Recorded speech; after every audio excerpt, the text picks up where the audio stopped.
Okay, let's talk tight ends. My first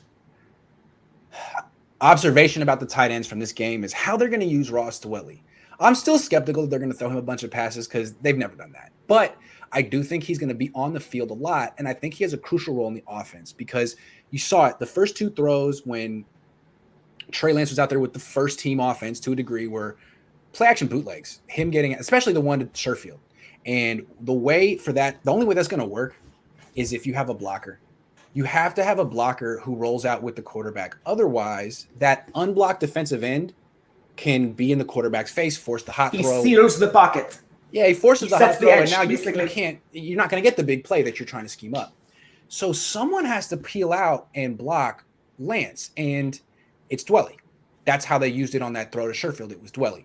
It's interesting. Dwelley's a pass-catching specialist, but he's remade his body, and it kind of has to be Dwelley because it can't be Kittle.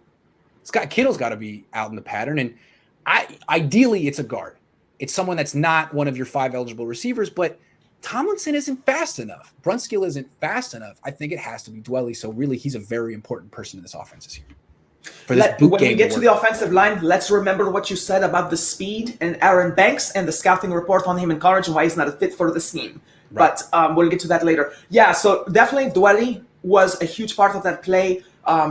Kittle could have executed as well, but like you said, you can't have him near the line of scrimmage. He's the deadliest man in football at the second level. He can't be stopped. They have to be the number 2 tight end. And right now, that's Dwelley, because what do you see from Charlie Warner?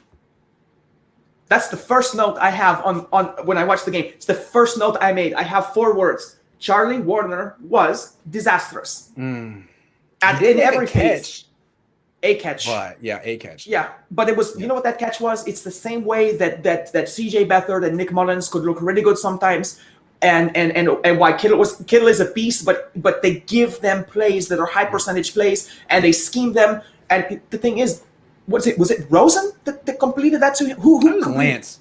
It was Lance. Yeah. But he rolled out, did he not? That was the one from the 1 yard line. I thought maybe the guy covering Warner fell down. I forget. Anyway. Yeah, it just doesn't seem like he's shown enough to take playing time away from Dwelley in any phase, blocking, receiving, anything.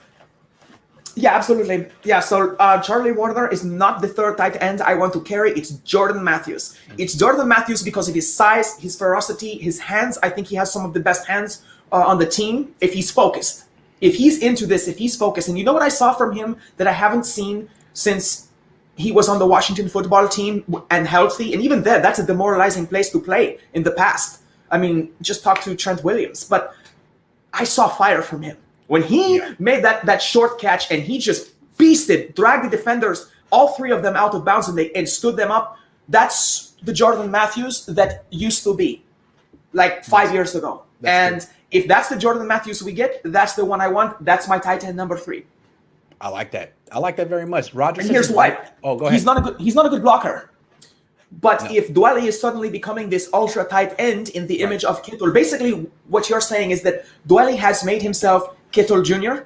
He'll do all the dirty work while Kittle gets the glory. That's right. But in the end, he's still elite. And so then that's when you want height, size, and hands. And that's what Jordan Matthews. And the other thing is, if one of the first tight ends gets injured, then you're like, okay, we still have the size and we still have the hands. We may not have the blocking, but we've got Juszczyk, we've got Trent Williams, and we have either Kittle or Dwelley left. So there's no sense in carrying 3 blocking tight ends.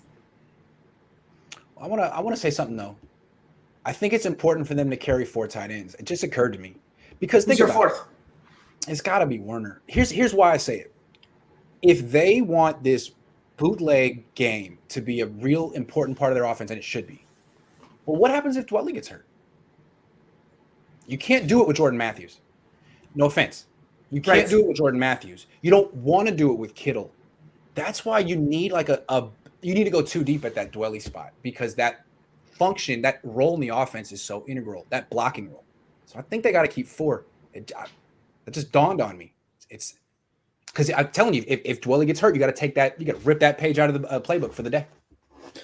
So that might be why Warner got so many looks. Yeah, I think you might be right. In fact, that might be exactly what Shanahan is telling you. He's validating that. Yep. 4 deep. Hey, Jalen Hurd, I don't know if they can keep 7 wide receivers. You might want to show something just between us, Jalen, you and me. Yes. Roger says or learn to block. Yeah. Roger says, is Lance learning how to slide in practice? No, they don't do that. Maybe they should, but they don't. I think they were asked about it, and Kyle says it's dangerous. This fan here is protecting our assets. That's all we ask of Shanahan. Yeah, that's right. Official BNA Music 88 says, in a parallel universe, Marcus Lattimore, Vance McDonald, and Hurd are killing it for the Niners. Yeah, Marcus Lattimore.